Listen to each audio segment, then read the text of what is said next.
Greetings traveler and welcome to another one of my speed builds. For today our travels bring us to Brindleton Bay and we are building a restaurant, which is something I've never done on my channel before. So this is quite exciting, and the restaurant I'm building is inspired by a real building that is also named the Winter Garden. So I'm going to read to you the information about that building in a moment, but just a heads up, my laptop's fan is quite noisy and I kind of needed to read the information and also for the pronunciations because I'm not going to attempt to pronounce that.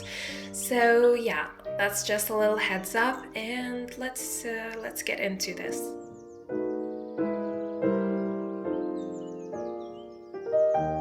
So the real building is known as the Winter Garden of the Ursuline nuns, and it's located in Belgium in this town. Thank you, Pronounce Wiki, for pronouncing that for me because I could never do it. I actually turned off my laptop right now. I'm very sorry about the noise again. And I wrote down the rest of the information that I'm going to need on my notebook to read it for you. So, located near Mechelen, the vast complex of school and cloister buildings of the Ursuline Institute of the town that I'm not going to pronounce, founded in 1840, reveals a remarkable combination of styles varied as Neo-Classicism, Neo-Gothic, Neo-Romanesque, and Empire style. But it was not until 1800 that the site was joined by a huge Art Nouveau winter garden. The enchanting place is crowned by a cupola, which is basically a dome, with multicolored stained glass windows, which combines glass and wrought iron, a plant and floral repertoire, and the use of curved whiplash lines. Its colorful stained glass windows represent morning, day, and evening, a popular Art Nouveau theme. The architect of this jewel remains unknown to this day, his identity lost in time. And I found that bit of information really interesting, like how do they not know who created this, because it is so gorgeous. It's absolutely enchanting, as this article says. And here's an extra bit of information in case you didn't know, because I also did not know this, and it's the meaning of Ursuline. It's basically one of several Roman Catholic teaching orders of nuns. So that's the educational bit of this video. I hope that wasn't too boring for you, but I personally found all of this very interesting. So yeah, that's the building that inspired this restaurant. I actually did not look up how the institute looks from the inside, like how the whole thing looks. So I don't know how the exterior of this winter garden looks. So the outside of this build is made up. I'm the one who designed it. This isn't the real building's look. But the inside is very similar to the real thing. I'm not gonna say a replica because I did change a few things to my own liking, but we're gonna talk about that later when we move on to the interior. And I'm also going to include some pictures for you so you can see the real building. But if you want to know more, you can always look up the place on Google and find all the information that you need. I definitely recommend looking it up and just seeing the photos because it's very pretty. So the outside of this place is very, very fancy. When I was looking up the information for this place, I was very inspired by the whole, like the fact that it's a nun institute and you know, it's associated with churches, plus like the Neo-Gothic and the Roman and Empire styles. So I wanted the exterior of this place to be just very historical and grand. My idea is that in The Sims, this is a converted church.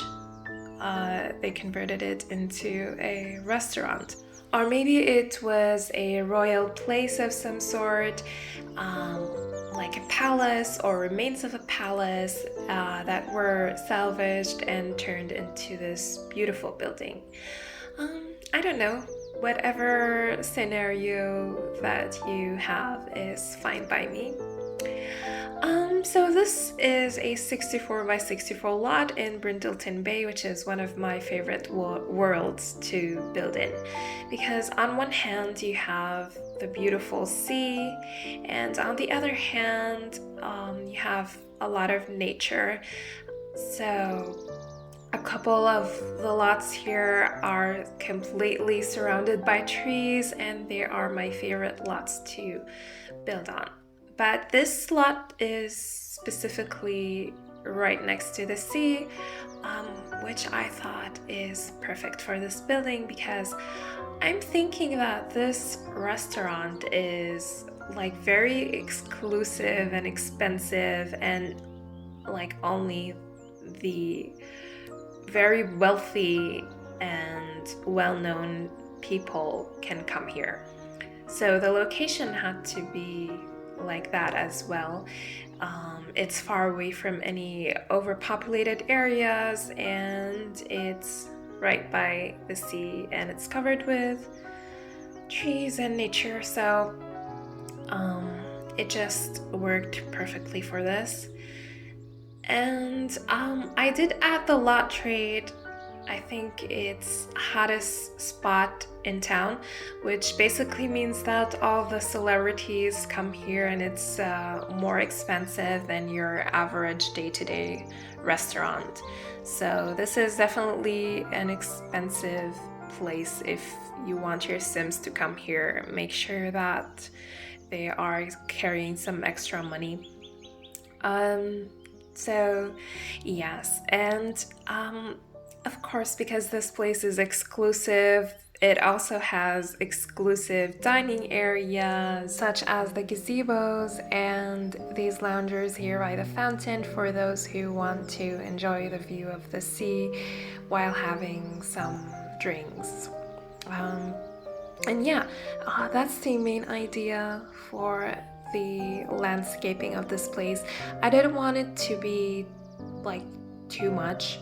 I was actually originally planning on having the outdoors emptier than this, but one thing led to another, and I eventually kind of filled it up with different seating areas and trees and plants. But it's still minimalistic compared to my other builds. So yeah, we don't really have that much on the outside.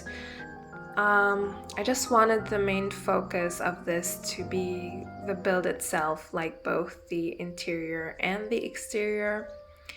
And I think I'm actually almost done with the exterior at this point. I'm just going to do the balcony that is the entrance to the restaurant, and then we're gonna move into the inside.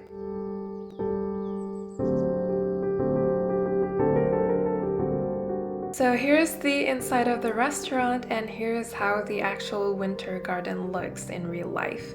As you can see, I grabbed the statues and fountain and plants idea and kind of did my own version of it here. And it's one of the two main reasons that I wanted to recreate this in The Sims. It just really caught my eye, and it's very unique. The other feature that really made me want to build this is the stained glass roof, because that is very unique and I really liked it. I don't really think that I've seen it anywhere before. And obviously we don't have stained glass roofs in the game, so I had to look for custom content for that. And as usual, CC creators never disappoint. I found two different sets of stained glass roofs that I use in this build, and they're both by the same creator. Her name is Lady Fu. I'm gonna link her, of course, on my Patreon along with the other CC that I'm using. But I was so happy to find that because I did not expect to find that CC, since it's a very specific and very unique thing to have in your game. But yeah, I'm so glad I found that. And they're basically the stained glass windows that we already have in the game, which come with both Realm of Magic and Get Together. So the creator grabbed those glass window textures and added them to the roofs. So that's pretty cool. And I combined different patterns, different colors to the roof to make it look very versatile and more unique than using just one pattern. If you want to know how to make the wall of the roofing disappear, make sure to go back to the roofing section of this video and pay attention to how I use some windows to basically make the walls disappear. We have a bar here because I did notice that with EA's restaurants. And we have a reception area with some seating areas behind it in case the guests want to wait for their turn or something. And other than that, there are so many tables here. I think before moving on to the inside, I was looking at the restaurant requirements, and the available tables were, it was a big number of tables, and that's just on the outside. For the inside, we also have a lot of tables. And we have this seating area here, which is like in this sunroom section of the build. I really like that addition here, although some of the sofas aren't functional because I had to overlap them in order to fill the gaps, because as you can see, there are some odd angles and odd angled walls, so we had some gaps that I really needed to fill. There's also another detail that caught my eye in the original place, and it's these radiators. They were everywhere in the room, and I also wanted to add that here because, I don't know, they add more character, and probably because this is an old building, like they haven't updated the heating system yet, so they have these radiators. And speaking of that, I think this place would be very hot in summer, so I didn't think this through, obviously. Maybe they have fans or an AC that can only produce cold air, not hot one.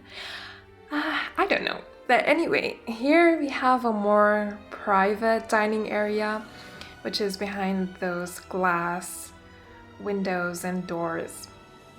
It's like if you want to come here with your lover or your spouse and you want more privacy, or maybe if your sim wants to bring their mistress here, you know, and don't want to get caught, they can sit here. It's definitely more far away from the public eye than those other tables. Yeah, I don't know. And my playtest sims actually liked that area, so they picked one of the tables there, the one next to the fountain specifically. So yeah, the Sims seem to like it too. Here's the bathroom, and I also wanted the bathrooms to be grand. I didn't want to just have a normal basic bathroom here, so it's pretty fancy. And yeah, you can have a radiator there to warm yourself up as you're doing your business, because of course, if you're a celebrity, you want all the possible luxuries to be offered to you if you're visiting such a high-class place like this. And yeah, so most of the CC creators for today are, as usual, Harrie and Felixandre, and in addition to that, we have some pieces from Pierisim and some clutter from the Clutter Cat, some plants, and you know the statue of a lady's bust who's like holding a plant up? That one is from a winged llama in addition to some of the plants, and I absolutely love those plants. And yeah, that's pretty much it for this build. I think I'm going to say goodbye here. I don't really have anything left to say. I hope that you found this video inspiring as well as informative and educational. And I'm hoping to see you again in my next video. And if you're new here on my channel, welcome. I'm so glad that you chose to watch this video and stick around to the end. I hope that you liked my channel so far, and I'm hoping to see you again. So, goodbye!